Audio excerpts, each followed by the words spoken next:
of the side to ban out Aurelion Stoll.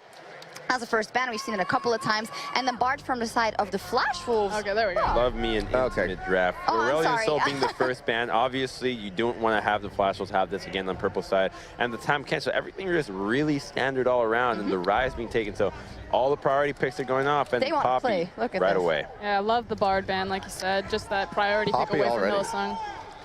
They're just going straight in for the Poppy, though. But I love it, because then even if he chooses to go towards that Maokai again, not saying that it will happen, you can just punt him right out of the team fight. Yeah. Definitely. And here, Maple has been very successful on that Orianna, and he knows that Exile is very versed on it as well, so picking it away, what do you make of that, already showing that hand? Well, it's a great pick. We've seen how successful he can be on it, especially in the sense of just laning really well, because once you get a couple of items, you get that first spike and blue buff, she becomes so incredibly oppressive and hard to deal with. The ability to just bring the ball back and shield yourself makes the trading so obnoxious, but the Unicorns of Love just most likely going to go with the Cassiopeia instead, and all right, well, they have to listen the to Teemo Hover, you gotta do the Teemo Hover, so they don't know what we're talking about, but Rek'Sai makes a whole lot of sense to gank Orianna, one of the most versatile That logic junglers. is amazing. They want a great fifth game, and then when there's a troll pick, they just go, yeah, and then they get sad when it doesn't get locked in, but I think we will be happy here. This is actually a very unique dynamic. Yeah. There we go. Cassio, the wiser choice. Cassio Rek'Sai, I mean, especially on the blue side, you can do a nice little route and hand off the blue buff around 4 minutes in if you route back to the top side,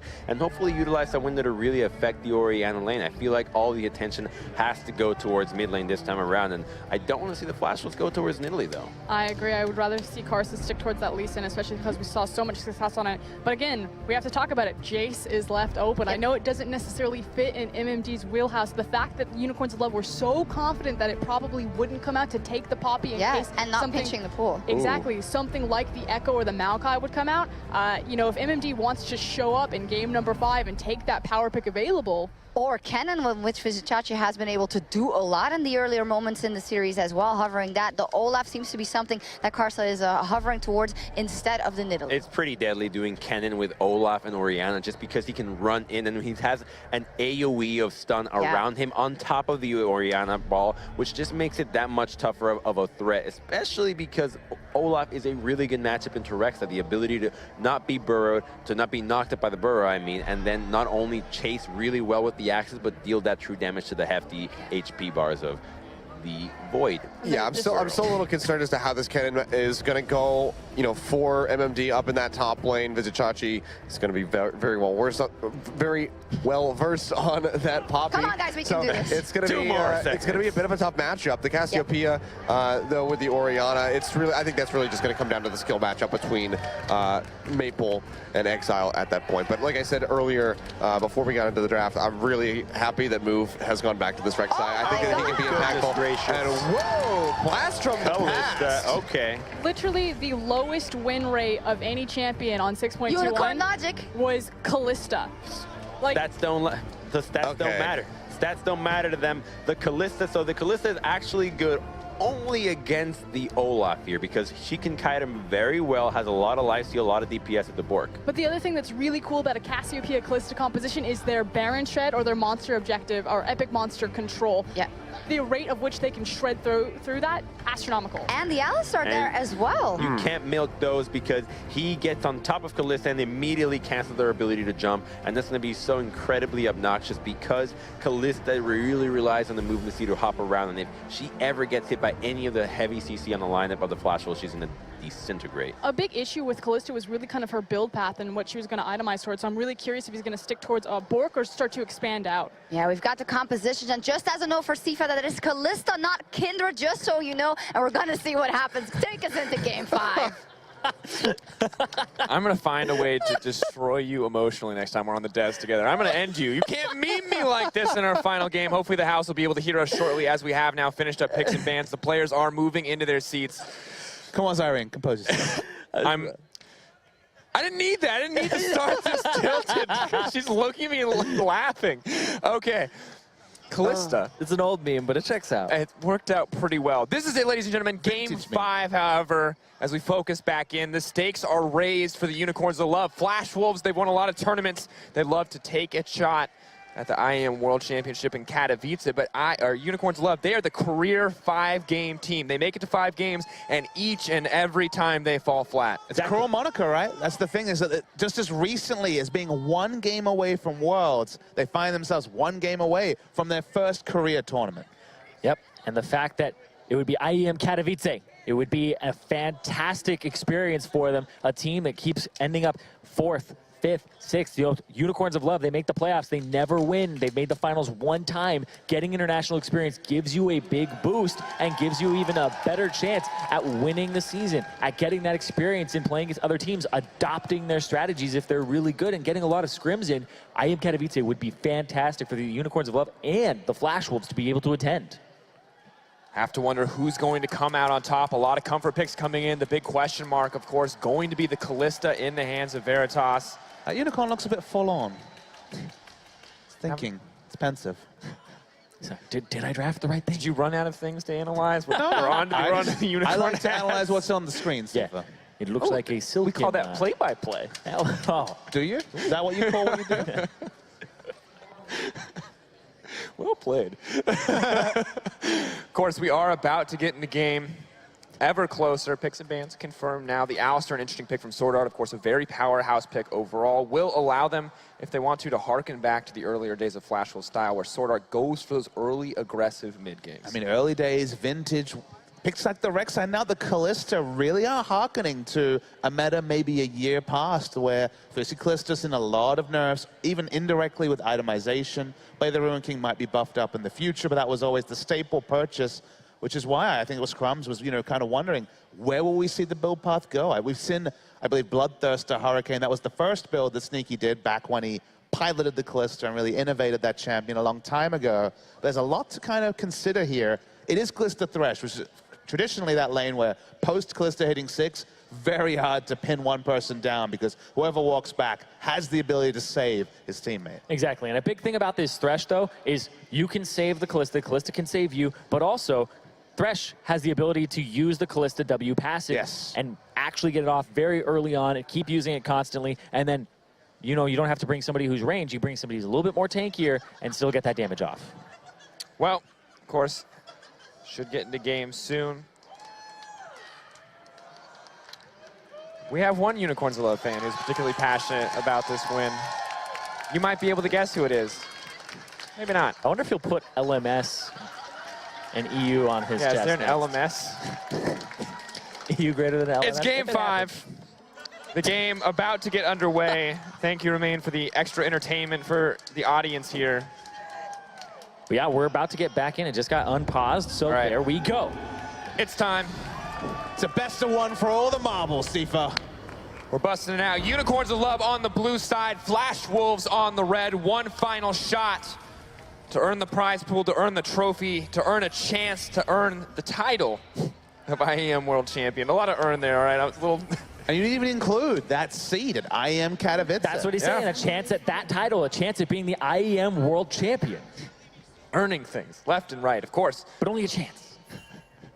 Thank you, Cyrene. Yeah, but guess what? There's no chance of level 1 completely being botched because everybody's just fanning out. Hey, wait till the champions hit 2 before passing judgment. Focus, gentlemen. Of course, very passive in the early game thus far. We have to keep our attention focused on the bottom lane. We've seen just about every other matchup in this series so far, but Kalista, not a champion we've seen for the entirety of this tournament. Did we see it at Worlds at all? Yeah, no. I think we may have seen it one time, and that was really like off kill. It was really kind of off, but still, against an Ashe, it's a little strange because the way that Kalista is coded is your attack speed is basically, it's the attack speed, but also your jump distance is based on the level of your boot, so you go further based on what boot purchase rank you have, but then the speed at which you cover that distance is based on how much movement speed you have. And then your wind-up time is your attack speed. So Ashe actually slows you, so you spend more time actually leaping, which means that if you're slow enough, you actually get less auto attacks in, because then you don't complete your actual jump fast enough, you don't get another auto attack, so Ashe is actually a very good champion to play into Kalista, and that's what's surprising, because they already saw it come out. You've been waiting a few months to put out that nugget. Very well spoken, though. The other thing that I think I noticed here is that Hylissang loves to pack up and leave lane. And now so much of the potential damage, attack speed in particular, is gated in the passive between Veritas and Hylissang that you lose so much of the ability. You effectively can't take any semblance of even trades as a Kalista unless your Thresh is right next to you. And of course, we think back to that change that forced Kalista to stay with her Oversworn at every stage of the game to be efficient, and that's really when she fell out of the meta. However, Hylissang, Veritas, a lot of this has come down to some of the early laning plays, so maybe just focusing there, maybe content to keep this lane phase going. And meanwhile, the rest of the lane stays relatively even. Vizicsacsi seems comfortable on the top side.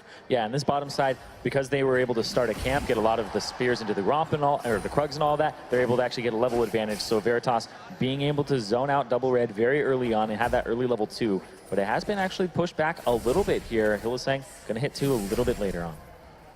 Exile and Maple, even so far, of course, you talked about the Orianna being a potential counter pick to the Cassio in the early stages, and I'm wondering what we need to look for here. The way that I see it is that Flashwolves actually got winning lanes across the board in the early game. Later on, it's just you have to watch for how the team fights play out. How is Maple going to actually zone out Exile? And if Exile can get into these team fights, there are a lot of squishy targets on Flashwolves, but there is an Alistar. The Alistar has ways to punish the Cassiopeia, who plays into mid-range. I echo your thoughts there. Picking for composition, sure, with the Cassiopeia, but the main story there is, as you saw it out, is still very tanky, is that the Cassiopeia is such short to medium range that the ability to punish once you get points to both Q and W as Orianna means that almost every single non-all-in trade is won by Orianna, you know, barring out of just taking a lot of damage from those Twin Fangs. So it can be very difficult for Exile to actually stand up to this Orianna after a few levels. Worth knowing that, of course, Orianna base damages on the Q and W very low in the early game. Yeah, a lot of their damage is in that clockwork windup, so people will take things like E first and try to auto-attack trade with the shield. But right now, it's all about Exile shoving out, goes back for the early tier timing, back for a pink ward as well, and up a little bit in CS. Happy to have the early tier move and Karsa spotting each other out, so not going to see any immense amount of aggression between these two. Much more worried about showing up to their lanes than fighting each other. Chachi going really low on the top side of the map, but will be safe. Meanwhile, the bottom lane, pressure initially in favor of the Unicorns of Love, however, has started to balance out as Alistar has a few more levels under his belt.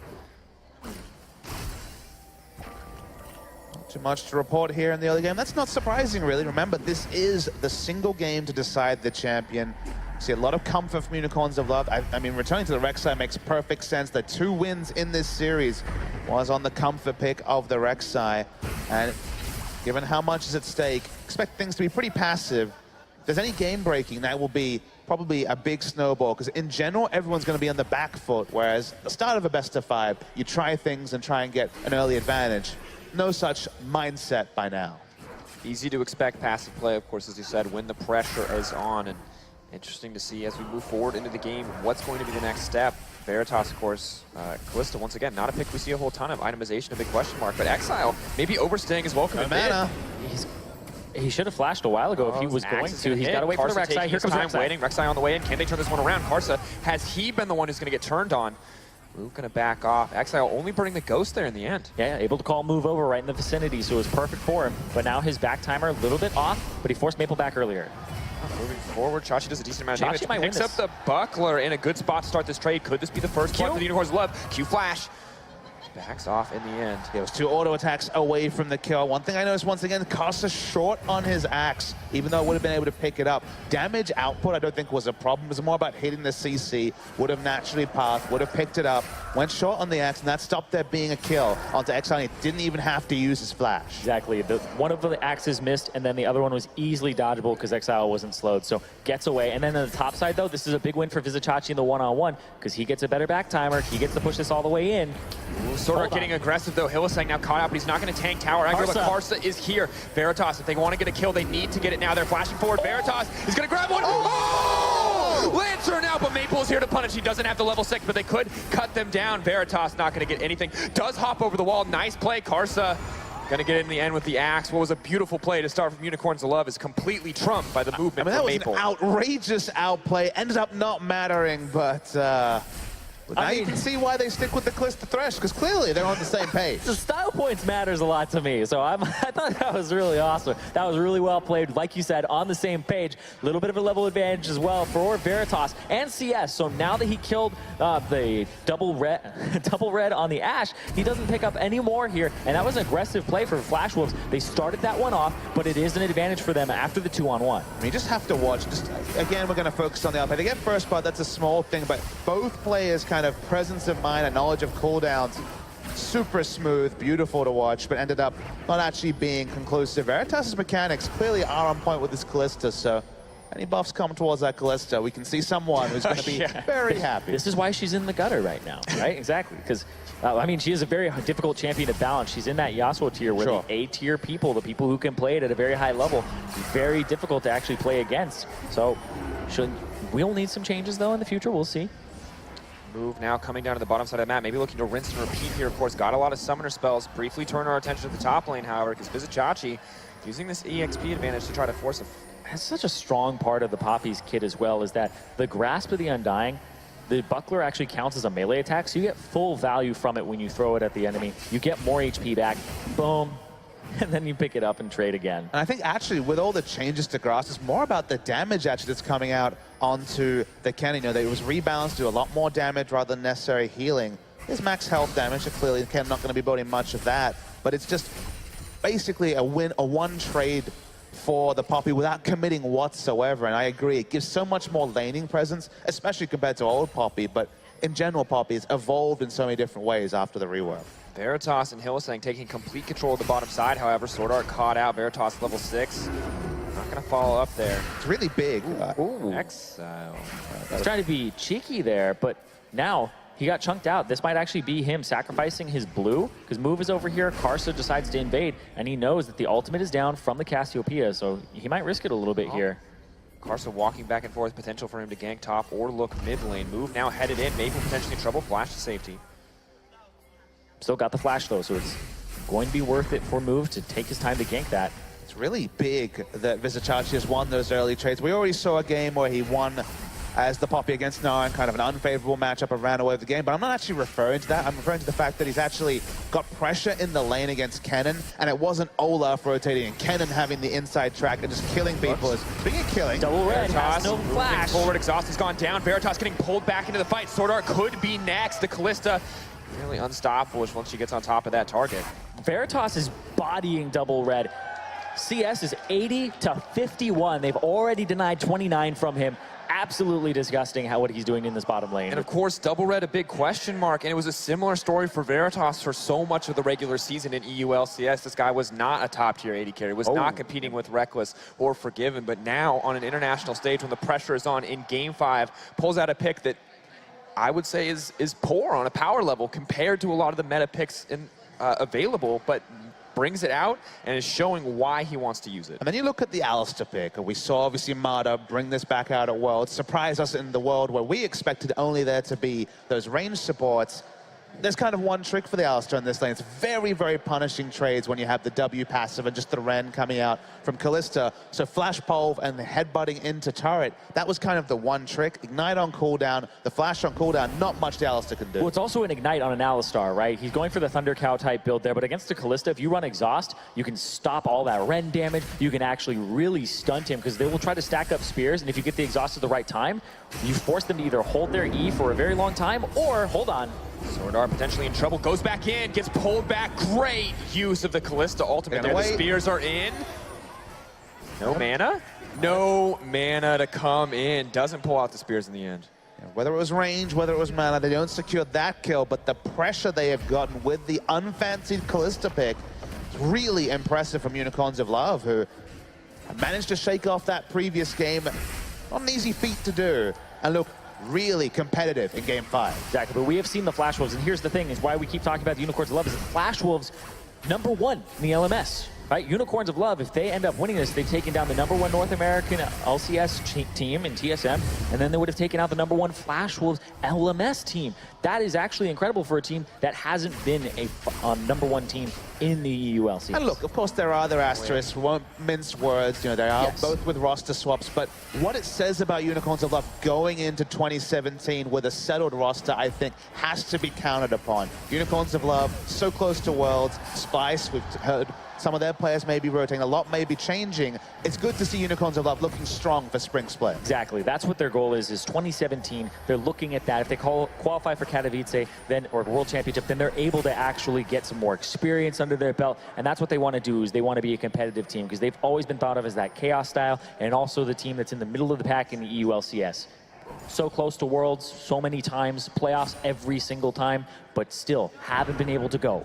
I mean, to me, the most impressive thing is, you know, we talk about all the stills and as if the Unicorns of Love are the same team, but they've iterated on the lineup. Players have left seeking better opportunities, and you have to obviously put those in inverted commas, given how consistent Unicorns of Love have been. The fact that they've kept these results consistent when only Vizicachi and Hillasang are the players that are in common with that roster that was fielded 2 years ago at IEM San Jose is really impressive on multiple fronts for the organization. This organization has consistently come close to the precipice of taking a title, and it would mean so much if IEM Oakland was the first in their trophy case. Oh, move spotted as he attempts the Ocean, but you're absolutely right, Papa Smithy. They may want to stick around anyway. Karsa taking their time on this one. They're just going to have this donated over to them in the end. Swordart potentially in trouble. Veritas ready for a fight. Moves over the wall. Not what he wanted to get, though. He is now set to fall. Olaf going to throw the axe. Does go wide. Swordart looking for the engage. Kennen on the backside move, delaying him from the fight as long as he can.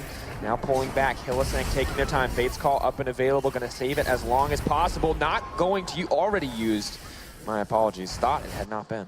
That's also 5 in the bottom side, and they're going to keep going in the going in. Instantly 5 kills now in the favor of Flash. Was a 3-kill advantage. Not quite the gold lead in their favor, as Poppy will break the first tower.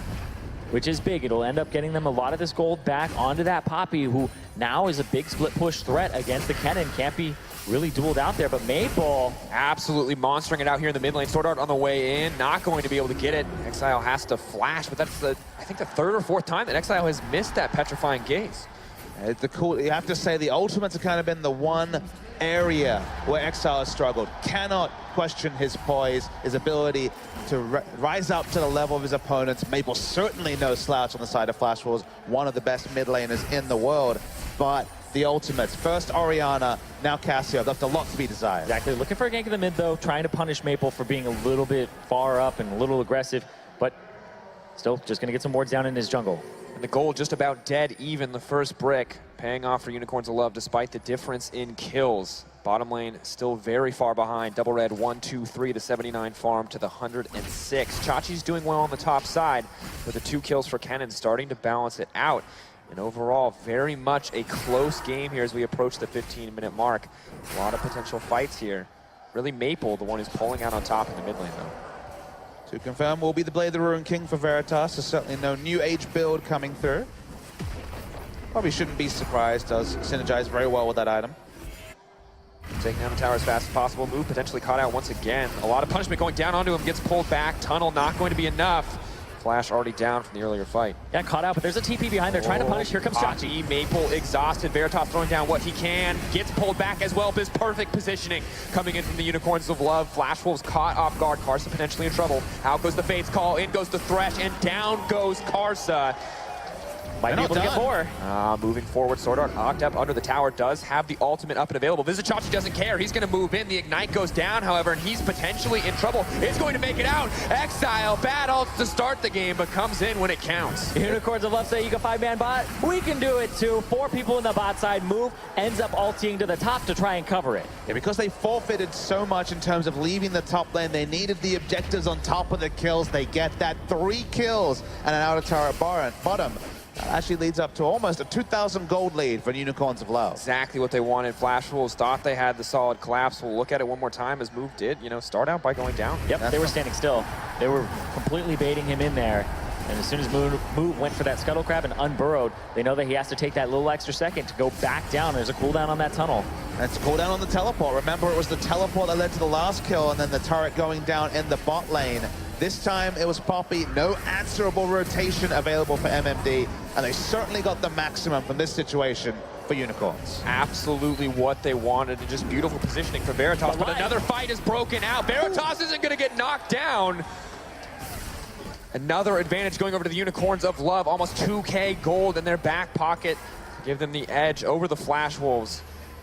Carson not done. It's crazy that the fast push is actually happening for the team that has the Kalista, obviously not a lot of range, a lot of AoE wave clear, and the Poppy versus Kennen. They're actually well winning the turret race. They got the bot lane turret. Poppy had already soloed up top. Now they're roaming around for kills and potentially assaulting the mid lane turret from Flash Wolves. We've seen team comps kind of used against themselves pretty frequently during this tournament, and this seems to be another game of that ilk. Looking forward, of course, still a very even game as we are about to get back in. Just another quick one. Flash Wolves the 2-0 Kalista. While she may be weaker, she's still a terrifying snowball champion if she does get ahead. Yeah, but if she does get ahead, you just have to worry really about the Kennen, possibly the Alistar, but you have the Poppy to stop the Alistar from getting in. If the Poppy just stands on top of the Kalista and hits W, it's so hard to get to her, and this Olaf will get kited around. And there's Cassiopeia as the other carry on the team, and she is a damage hyper carry, so it's important that Kalista still will fall off. You know, first two items feel great on Kalista. Oh, Exile caught out. I don't think he's going to have any option to get out of it. Uses the Petrifying Gaze, but it's too little too late. Chachi tries to save him, but Maple's going to grab the kill. A really good play there as well. Sword Art, he's leaving the lane. He's trying to get more picks and trying to actually even up the gold here so Flash Wolves can still be in this game, and they very much are actually capitalizing on the flashes that have been down from Flash Wolves. He got the flash earlier from Exile, revisits for the gank. Nice follow-up overall, and MMD now going to take down a tower and put the gold once again in the favor of the Flash Wolves. Yeah, Sword Art exiting lane is so important from the laning phase. Was a disaster from a 2v2 standpoint for Ashe and Alistar, but now with the ability to initiate from global range and the Alistar's roaming capability, this is the phase of the game where Flash Wolves need to start arresting the momentum, and honestly, they don't have to do too much, despite how big the Kalista is. Remember, Kalista has 100% of the kills on the side of Unicorns Love, 6 out of 6, and Flash Wolves, although it feels like they've been behind this game, even in gold and ahead in kills. And of course, we look at the tools available to shut that Kalista down. Headbutt, Pulverize at a moment's notice, combined with the Orianna. You have the ball delivery system ready at a moment. Right here, UoL setting up at the Drake. It is an Infernal Drake. They think that somebody's going to check this eventually. There's no vision here. Oh. And there goes the Ashe. Nice. Knockshot coming in. Good patience from Flash Wolves, not taking any risks here. Flash Wolves, that pink ward's still up and available. Sword Art has the ultimate, can break any potential CC. Potentially going to deliver the ball into the team, though. Sword Art trying to find his way in. They're backing off now. Miasma going to deny the headbutt in. TP onto the backside. MMD is there. Veritas is in trouble. That's all their kills, but Fade's Call going to keep him alive. MMD trying to make it out. Petrifying Gaze going to hit Sword Art, and Sword Art alone, waiting as long as possible. Moving forward, that's it. Exile, Veritas still alive. Carson trying to bully him off. He does so much damage. Blade of the Rune King keeping him healthy. Lots of healthy carries. Flash Wolves edging out that fight, but so many low health bars. Flash Wolves don't look to be able to actually turn onto the Infernal Drake. Everyone has to back off, lick their wounds. Close fight. Flash Wolves come out ahead. Gold dead even. Such a close fight overall. Veritas barely able to survive. Hillisang with the Flay, keeping him alive, keeping the Kennen away. Yeah, and Maple there with a great shockwave as well, catching Exile out of position and making sure that they can pick him up here. And UoL looks like they're going to pick up this Drake. An aggressive decision, but this is the power of Kalista. Has absolute control over these objectives, outsmiting easily if anyone tries to contest. Making all jugglers feel really obsolete. Did say she was difficult to balance, so Yeah. situations like that. Maybe that should go, you know, so I could feel like a jungler again. I mean, they could give a lot of power budget, you'd have to think back in that situation, but Yep. regardless of that, Design conversation. And then there's the 2-item power spike. Blade of the Ruin King Hurricane has always been the big window of power for team fighting Kalista. Ability to range initiate with the ultimate, and then these two-item spike. Gonna rely on Cassiopeia for damage late game, though. Doesn't get better from here for the Kalista. Yeah, for the Kalista, I will say, though, against double AP, usually going Maw into a Bloodthirster makes her so damn hard to kill. Sure. You have 2 to 3 sources of lifesteal, and they can't burst you down fast enough that you start recovering. Now, I really like that build here just because, as you say, brittle front line. If they don't burst you and you lifesteal through it, not a lot of threat. Doesn't even matter if you don't have items like Last Whisper or any sort of Infinity Edge crit modifier, because you will be able to take down the squishier members on the side of Flash Wolves. So already has an all-magic mantle in the inventory. Think you're smack on. It's probably going to be Hex Strings into more Malmortius next. Move spotted out and poke going down onto him. Potential Callista builds that could offer the power Unicorns of Love need to close out here. NFD taking a little poke. Yeah, there's the possibility it's also a QSS, but hold on. Maple's down here too. Chachi Oh, gonna kick the Orianna out. Nice play overall, but there's a fight in the jungle. In the meantime, Sword Art, has he been the one that's caught out? Veritas on the way to the bottom side has to respect the Orianna. His Thresh not quite with him. Sword Art separating him from the team. Fate's Call up and available. Can he get in time? Yes. Veritas pulling him to safety. Throws it back over the wall. He wants Maple. The chain knockup. Chachi's not there to spawn though. The AoE CC is too much. The damage coming in. Veritas is killing members left and right, but Sword Art gets the combo in. Cassio looking for the kills. Double Red's gonna drop. Exile is going massive. The carries are left alive, and Unicorns of Love monster through that fight. It felt like that fight seesawed multiple times during it. I thought Exile was too late, but still has that big early damage on the Cassiopeia just with the single item Morellonomicon. Cleaned it up, and they also have the inside track to mid lane, and we'll get a structure from it as well. Exactly, because they had their 2 carries stay alive there. It was a 3-for-3. It ended up being an even trade, but you all get a little bit more back from that, and that is big for them. Callista, Cassio up and available. Pings going down into the Baron. This is a terrifying duo that could cut it down in an instant. The ward is there. Flash Wolves can contest, but the TPs are coming in. Unicorns of Love looking for the Baron. Are able to clear out the most forward vision and also the other vision there as well. Cassiopeia, Callista. You cannot ask for more Baron threat. Can't ask for no more pauses either. Could you? The pause giveth and the pause taketh away. Such is life. Of course, going to take a chance to look at that last fight as we sort out the small issue here. We're really complimenting Hylissang and his play on Thresh in the previous time that we saw it. And then consider here that, of course, he's the one in control of what he does and goes in. You think, okay, Cassiopeia is actually nowhere near. This is going to be a disaster, but it actually ends up working out for the Unicorns of Love. Yeah, that was actually insane that he went back in there, but it ended up working out for him. His exhaust wasn't quite up just yet, so he ends up going down because of all the damage that ends up on him, and then, boom, ends up getting 3-for-3.